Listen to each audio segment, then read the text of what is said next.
अगर आप भी यूपीएससी पीवाईक्यू सिर्फ ये देखने के लिए सॉल्व करते हो कि आपसे कितने क्वेश्चन सही बने, then you are wasting the most powerful resource in your preparation.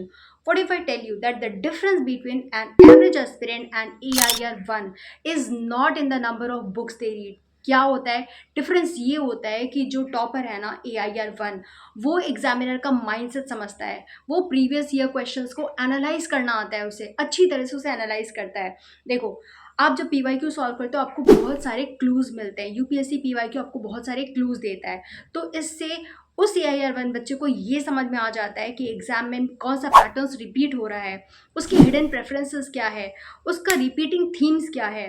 And today I will show you exactly how toppers analyze the examiner's mindset और इस तरीके से वो स्मार्ट वे में अपने प्रीलिम्स की तैयारी करते हैं। So watch this video till the end because this one strategy can save hundreds of hours of random studying of yours. Hello everyone, I am Aditi, your guide and mentor. अगर आप भी UPSC की तैयारी कर रहे हो और आपको चाहिए smart study techniques, motivation and practical strategies, then do subscribe to this channel and hit the notification bell. Now let's learn how to analyze PYQs like an AIR-1. तो सबसे पहले बात कर लेते हैं बिगेस्ट मिस्टेक एस्पिरेंट्स में। देखो, ज़्यादा बच्चे PYQs कैसे सॉल्व करते हैं? क्वेश्चन देखा, आंसर मार्क किया, सॉल्यूशन चेक किया, काउंट कर लिया अपना स्कोर एंड देन डन, और फिर वो मूव ऑन कर जाते हैं। बट एक बात याद रखो, जो पीवाईक्यूज है ना वो मॉक टेस्ट नहीं है। पीवाईक्यू का मतलब हुआ कि वो क्वेश्चंस यूपीएससी में ऑलरेडी आ चुके हैं डायरेक्टली। तो जब भी आप पीवाईक्यू सॉल्व करते हो आपको बहुत सारे क्लूज पता चलते हैं, उन क्लूज पे आपको ध्यान देना है। सबसे पहला क्लू जो आपको पता चलता है वो ये है कि यूपीएससी की नज़र में कौन से टॉपिक्स इंपॉर्टेंट है। फिर आपको ये पता चलता है कि आपको किस सब्जेक्ट को या किस टॉपिक्स को कितना डीप पढ़ने की ज़रूरत है। Then you get to know कि यूपीएससी किस तरीके के लूप्स क्रिएट करता है जिसको आपको समझना ज़रूरी है in order to crack it. फिर आप ये समझ पाते हो कि किन सब्जेक्ट्स को कितना ज़्यादा अटेंशन देने की ज़रूरत है, कौन सा सब्जेक्ट ज़्यादा इंपॉर्टेंट है।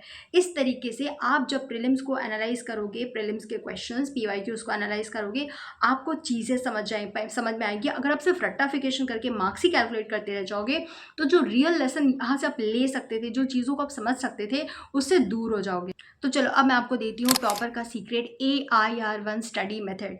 इसमें 3 स्टेप्स हैं जो आपको मैं स्टेप वाइज बताने वाली हूँ। पहला है सॉल्व टॉपिक वाइज। देखो, कभी भी पीवाईक्यू को इकट्ठे एक साथ पूरा का पूरा पेपर करने मत बैठ जाओ।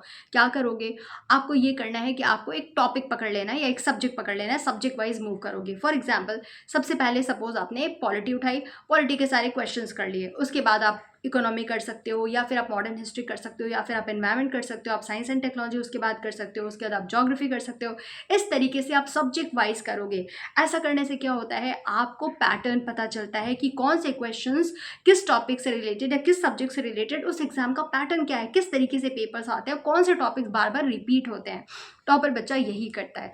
तो अब आपको क्या करना है, अब आप जब भी पेपर करोगे आप एक सब्जेक्ट उठाओगे, इस तरीके से आप पेपर को सॉल्व करोगे और पेपर के पैटर्न को एनालाइज करोगे। फॉर एग्जाम्पल, जब आप लास्ट 10 ईयर्स के एनवायरमेंट के पेपर को एनालाइज करोगे, आप नोटिस करोगे कि कुछ टॉपिक जो है ना वो यूपीएससी को बहुत ज़्यादा पसंद है, वो उससे क्वेश्चन आते ही आते हैं। फॉर एग्जाम्पल, टॉपिक जैसे बायोडाइवर्सिटी, इंटरनेशनल कन्वेंशंस या फिर कंजर्वेशन, इसके ऊपर क्वेश्चन आते ही आते हैं हर साल। तो इस तरीके से क्या होता है ना, आपकी स्टडी फोकस्ड हो जाएगी, आपको पता होगा कि आपको क्या पढ़ना है, रादर देन रैंडमली कुछ भी पढ़ने से बेटर कि फोकस स्टडी करो। इस मेथड का स्टेप 2 है आस्क व्हाई। मतलब आफ्टर एवरी क्वेश्चन खुद से क्वेश्चन करो, क्या ये क्वेश्चन क्यों पूछा गया, why was this question ask. इससे क्या होगा, इससे आपको ये पता चलेगा कि कहीं ये question current affairs based related तो नहीं है, क्या ये फैक्चुअल है, क्या ये कॉन्सेप्चुअल है, या फिर ये इंटेलिजेंस टेस्ट कर रहा है, या फिर ये एलिमिनेशन स्किल्स टेस्ट कर रहा है।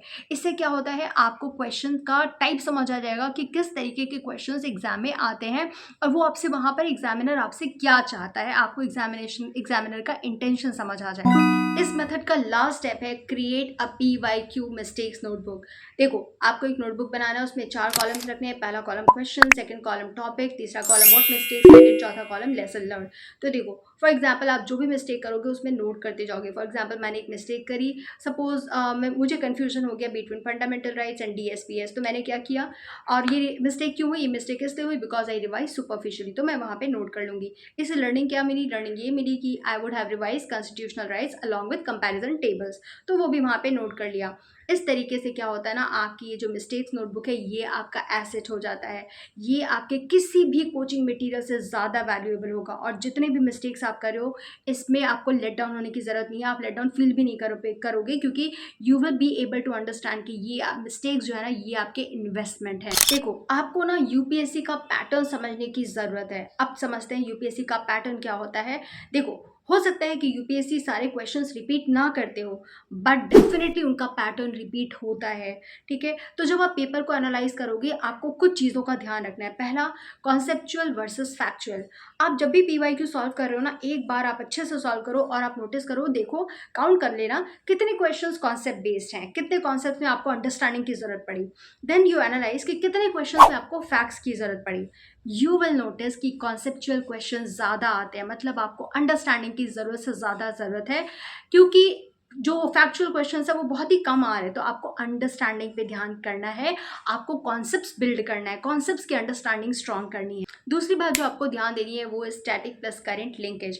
यूपीएससी जो है ना, वो अक्सर current affairs and static subjects को कंबाइन कर देता है, तो आपको इस बात को समझना होगा। जैसे कि न्यूज़ में सपोज कोई कन्वेंशन चल रहा है, तो आपको उसके पीछे का बैकग्राउंड भी जानना पड़ेगा, आप उसको अच्छे से उसके पीछे का बैकग्राउंड स्टडी कर लो। या फॉर एग्जाम्पल हम बात करें करंट अफेयर्स की, तो सपोज करंट अफेयर्स में कोई स्पीशीज चल रहा है, तो उससे रिलेटेड उसके इन्वायरमेंट के अराउंड ना जितने भी उसके कॉन्सेप्ट्स हैं वो समझ लो अच्छे से, उससे रिलेटेड बायोडाइवर्सिटी अच्छे से पढ़ लो।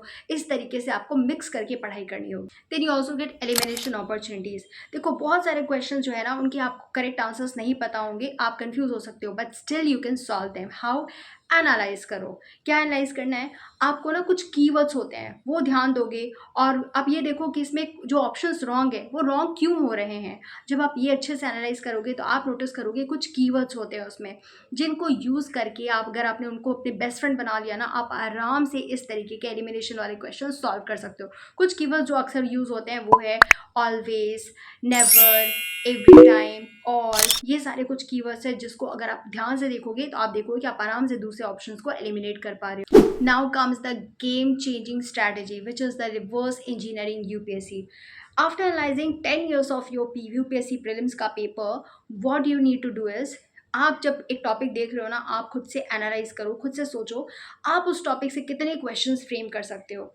इस तरह से क्या होगा, आपकी एग्जामिनर थिंकिंग बढ़ेगी और आप एनालिटिकली सोच पाओगे। फॉर एग्जाम्पल, सपोज आप पार्लियामेंट टॉपिक पढ़े हो, don't just stop at PYQs. आप क्या करोगे, आप कुछ टॉपिक से क्वेश्चंस फ्रेम करने की कोशिश करो। For example, you can pick topics like parliamentary committee, constitutional provisions, money bill. इस तरह के कुछ टॉपिक्स उठाओ, उससे क्वेश्चंस फ्रेम करो। इससे क्या होगा, आप जो हो ना, आप एंटिसिपेटिंग फेज में आ जाओगे। ठीक है, आप क्वेश्चंस फ्रेम करना सीख जाओगे, and this is how toppers stay ahead. अब एक कॉमन क्वेश्चन जो ज़्यादातर एस्पिरेंट्स के मन में आता है वो ये है कि कितने ईयर्स तक के पीवाईक्यूज लगाने हैं। तो मेरा सजेशन है 10 years थारोली, बहुत ही अच्छे से 10 years तक के पेपर्स लगा लो। If possible go back to 15 years, this will help you a lot. इससे क्या होगा ना, आपको मेमोराइजेशन बिल्कुल नहीं करना है, आपको सिर्फ पैटर्न एनालाइज करना है और अपनी तैयारी करनी है।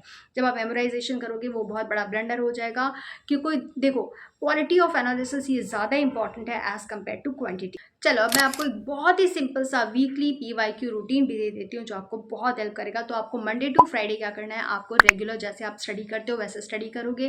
सैटरडे को आप 25 to 30 क्वेश्चन सॉल्व करोगे पीवाईक्यू से टॉपिक वाइज। संडे को आप क्या करोगे, संडे को आप अपने मिस्टेक्स रिवाइज करोगे, आप अपने पीवाईक्यू नोटबुक जो आपने मिस्टेक्स नोटबुक बनाई थी उसको अपडेट करोगे, एंड अपने वीक एरियाज पे वर्क करोगे। इस तरीके से अगर आपने कंसिस्टेंटली कुछ महीने पढ़ाई कर ली ना, ट्रस्ट मी, आप बाकी बच्चों से बहुत आगे निकल जाओगे, और आप बहुत ही, आप नोटिस करोगे आप में गजब का इम्प्रूवमेंट आ चुका है। Remember, PYQ is not a test of your preparation, PYQ is a guide for your preparation. जो एवरेज एस्पिरेंट है वो ये देखता है कि उससे कितने क्वेश्चन सही बने, पर जो टॉप रैंकर है वो ये देखता है कि इस क्वेश्चन के थ्रू यूपीएससी उसको क्या टीच करना चाह रहा है।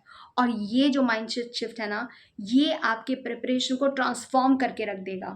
So study smart, study hard, and trust the process. And remember, आप ही वो बच्चे हो जिसका नेम वो टॉप रैंकर बच्चे में आने वाला है, और फाइनल लिस्ट में आपका ही नाम होगा। If you found this video helpful, like, comment and subscribe to the channel, और कमेंट करते जाओ। I will solve PYQs no matter what and analyze as well. So do let me know which UPSC strategy video would you like to watch next, or see you in the next one. Till then, Keep smiling, keep improving, keep working hard, and keep moving one step closer to your dream of becoming an IS officer. And I'll see you in the next one. Bye.